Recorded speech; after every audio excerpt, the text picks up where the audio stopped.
జయరాంనగర్ వాసులు మేము అందరం కలిసి జయరాంనగర్ ప్రెసిడెంట్ నేను, ఇక్కడ ఉన్న సెక్రటరీలు ఉన్నారు, ప్రెసిడెంట్లు ఉన్నారు, అందరూ ఖాళీ సభ్యులు ఉన్నారు.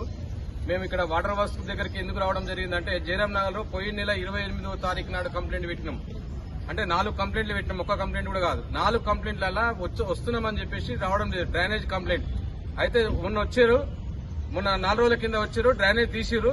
వాళ్ళు ఏమన్నారు, పంపుతో తీయాలి, బండి రావాలి అని చెప్పేసి వాళ్ళు అక్కడికి వెళ్లిపోయారు. వాళ్ళు వేసిన కుప్పలు కూడా తీయలేరు, ప్లస్ ఆ బండి కూడా రాలేదు. ఇప్పటి వరకు కూడా జీఎం మేడం కు, మాధవ్ మేడం చేసినాము, డీజీఎం కు ప్రసాద్ బాబుకి చేసినాము, శివకుమార్ సార్ చేసినాం, వాళ్ళు ఫోన్ లిఫ్ట్ చేయడం లేదు. మాకు రేపు పొద్దున్నే మా బోనాలు ఉన్నాయి, బస్ అంతా వాటర్ తో నిండిపోయి ఉన్నది.